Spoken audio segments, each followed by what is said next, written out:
So, like a lot of women, my boat is way too concerned about her weight. So I keep telling her, don't worry about your waterline. I love you just the way you are. But she's making me weigh everything. I'm Bryan.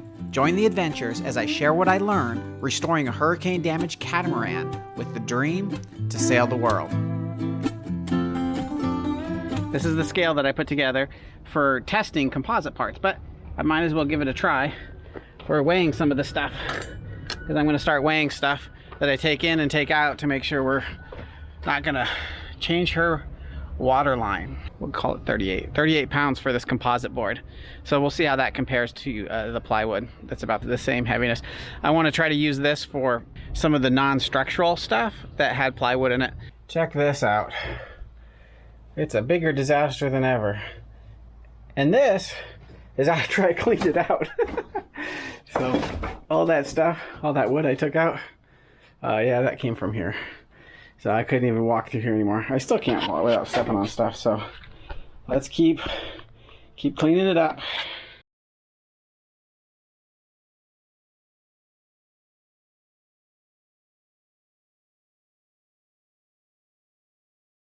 I know some of you guys will think this is totally insane, but I'm actually already starting on the interior design of the boat. And so I've been collecting samples both from the local stores and online, of flooring, of walling. Why I want to do it now is because a lot of the decisions I make as far as what woods I'm using, if it's going to be finished, if it's going to be a laminate, if it's going, whatever it's going to be, I need to know that now, because it makes a difference on what material I use, whether I'm going to use foam core or plywood, or does it matter, or do I have to use veneer wood.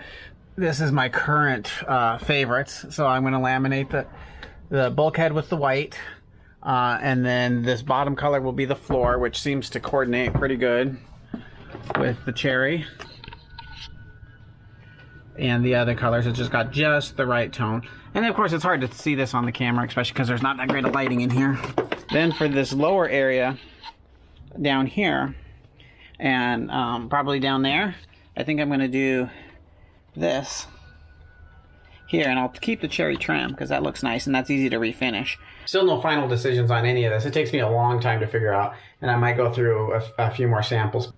So coming into the Salon Doors here, this is the main bulkhead. The main bulkhead that goes across the back of the boat. If you can see the laser, I put the laser in manual mode. Then I measured from the center line of the boat out to where I could hit the floor, the farthest I could hit the floor on that side, and measured both from the top and the bottom, made sure that they're the same distance, and then also measured here, that they're the same distance. Then I put once I knew basically where its symmetry is what I'm looking for, right? So that both sides come down at the same angle and end up at the same spot. Then in the far corner, I'm able to measure how far is off from the laser there and how far it is off from the laser there, measuring again from the center line, and able to verify that the boat is symmetric, or the roof is symmetric. Now that accounts for the cabin roof. Next I need to do this section here, and I'm pretty sure this section here is pushed down a little bit because it doesn't drain water properly. It's hard to see, but this is the back of the boat, and I got a little bit of laser light show going on. So what I did, this is the helm. Yeah, you can see the steering wheel there, and where the instruments are. So I've got this all lined up. So basically I'm building it symmetric to the other side. So to figure out how much this was pushed down or out of alignment, I set the laser across the boat, got it level to the top, or square to the top, and then take the measurements on that side, come over here, take the measurements on this side. So as we come into the boat, this is the back side of the helm here. With the steering mechanism here. And so what I did is that's where I jacked it up and leveled it before, when I got the cabin top squared away. Now I started putting these in here with jacks, and here and there, to basically get this pushed back up, and so now this is all in place. It doesn't look very square because this is supposed to be pushed, this got pushed up, and see if this was to actually push back down, it would be in position, but it's in the right spot from up here. So if I build from the top down, everything will line up square. So I'm going to pull this stuff out, pull the wheel off, cut out the Swiss cheese, and get started. So I found I got kind of a system down as I go through this. The first step when repairing a part like this is getting everything lined up like I did. The second step is just cutting all the damage out. So then once it's lined up, I'll just cut out as much as I can. And it's interesting, a little small crack will just keep getting bigger and bigger and bigger. It's super important to just keep going until you've got all of the damage gone, till all the delamination is gone, till everything is clear and you know you're going to have something good to work with. So while I'm ripping this huge hole in my boat, I wanted to take a moment to thank my Patreons, Mark, John, Don, Blue Dog, Glenn, and David. I'm up to 6 now. I think I made people feel guilty when I said I only had 2 last time. But thanks for joining. And one of the things I want to say with Patreon is I really don't need it to support me. But what I am doing is I am using all the money that I collect from that to actually improve the channel, whether it's tools or better cameras or things like that. So that's pretty much what I'm using all that money for. So if you want to see the channel improve, you can go ahead and support that, and that's what I'm going to do with the money. So here I've got the board that's going to become the dash, and I'm leveling it, figuring out exactly where it should go, and then slowly just cut away until I can get it to fit in exactly how I want it to fit in. If you've been enjoying this video, please right now just go down and give a little thumbs up. That really helps promote these videos, and I appreciate it. It also makes me feel good about it. Also, please leave a comment. It makes my day. If you want to make my day, leave a funny comment or a good comment. Anyways, it's been really enjoyable reading the comments. I don't have time to respond to all of them now, but I definitely read all of them. And like I say, they totally make my day.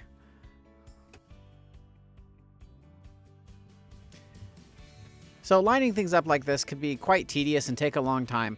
But for me, I like to just have it just right. And so I just take my time until I get it just how I want it. One of the other things that I've noticed on this boat, for me, because I'm really short, the steering wheel just seems a little low because I like to be up high and I like to hand steer a lot. So I think I'm going to actually try to move the steering wheel up at least a couple inches.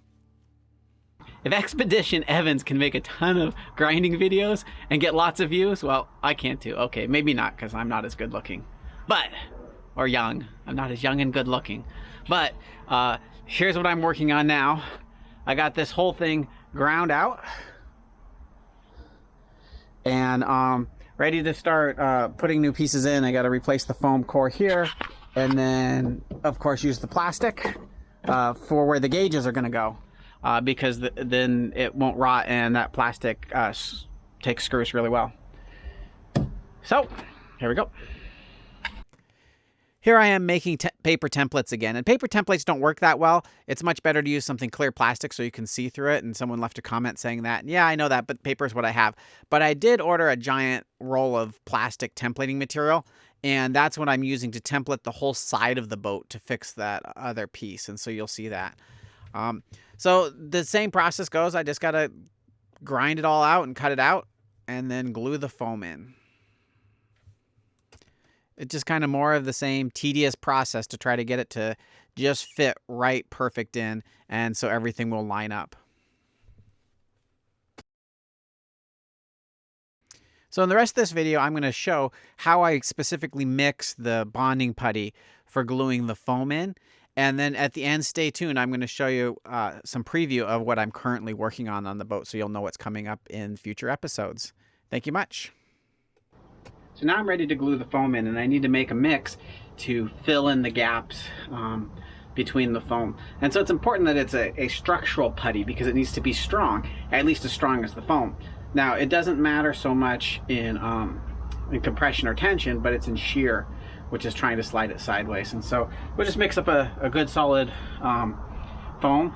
Thanks to Fiberglass Florida. Remember, we still have the discount code if you want to order something from Fiberglass Florida if you're doing a project. It's BSAIL. the letter B, S-A-I-L, fiberglassflorida.com. So we got chopped strand. This is pretty thick, or pretty big. So as you look at this, you can see it's just chunks of glass, and so you're not going to get a real smooth surface with this, but we don't need that. What it'll do is it'll make it strong. Then we have, the next thing is milled fibers. And this is almost like a powder. It's basically, it's kind of how it feels, almost like the same thing of all the sanding dust you get. And then aerosil, cabasil, or fumed silica. So it's really fumed silica. This is the brand Aerosil. Cabasil is another brand, but Fiberglass Florida has this. It's all the same. It's super lightweight. Like that little tiny bit of milled fiber weighs way more than this, partially full can of aerosol. So it's super light, and it's good for thickening it and for gluing stuff. But just with this, it doesn't have a lot of strength. It makes it sticky though. But that's where this is. So we make our own little mixture of it all. The label's gone. This is the vinyl ester from Fiberglass Florida. Just check it out, make sure it looks still good. Swirl it around a little bit.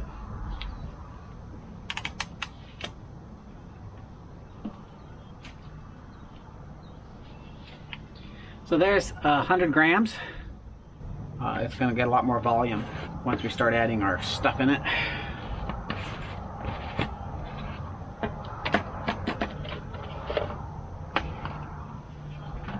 Lumpy, so I stir it up first.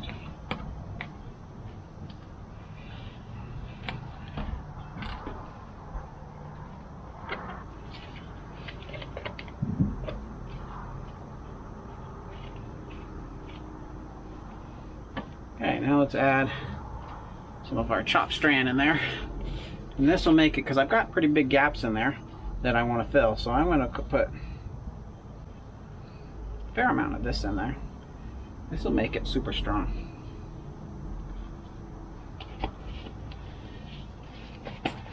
Because the resin is good in compression but not in tension. It pulls apart. It's like concrete, it wants to crack. And so putting this in is like putting rebar in it. Causes it not to crack.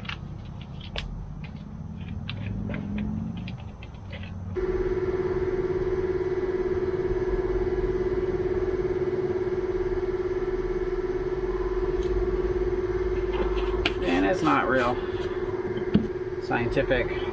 You just kind of get a feel for what the resin is like and how it behaves, and you kind of learn. So it's good to experiment on some different samples to kind of get a feel for what it's like with the different amounts in it.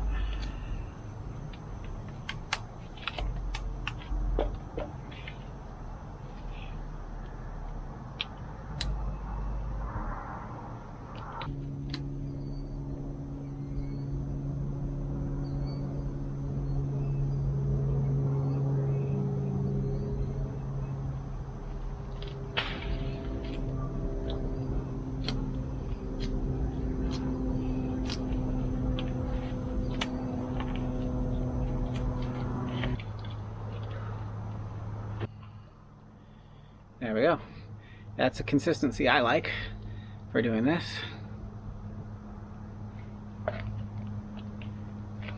Now that's good, and the beauty is I can just experiment and put, if it gets too thick or too thin, I just keep adding and subtracting. I can take as much time as I want because I haven't put the catalyst in yet. Then I just have to calculate exactly how much I used. So let's tear this again. 30, so well, let's just say 140, just so we can catalyze it. So then we're going to take this, so 1% would be 1.4 grams. 2% would be 2.8 grams. So I'll probably go, and then 1.5%, right? So that would be 1.4 plus 0.7, 21, 2.1. So I'd say just a little over 2.2, 2.3. I want this to kick pretty fast.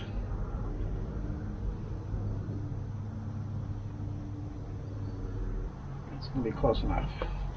It should kick pretty fast.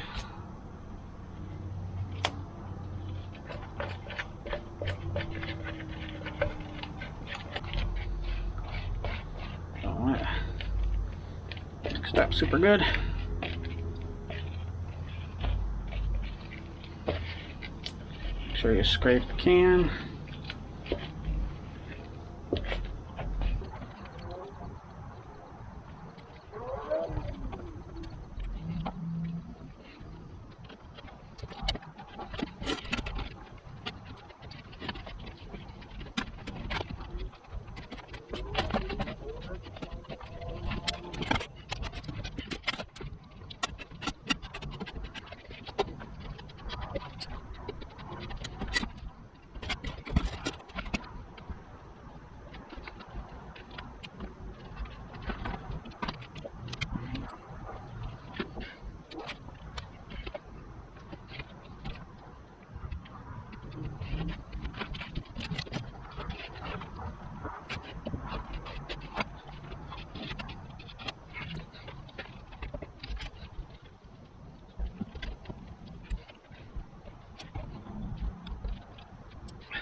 So I'm always checking this with my little digital level to make sure that it's going to be lined up level when I put the other pieces in. So stay tuned next week when I'm going to show you finishing off the rest. I'm going to give you a little sneak peek here of how it turned out. And then I'm going to show you where I'm at now as I cut even bigger hole in my boat. Also, I've got some exciting news of some people that have contacted me through this channel that I can't wait to share with you guys. All right, I'll see you next time.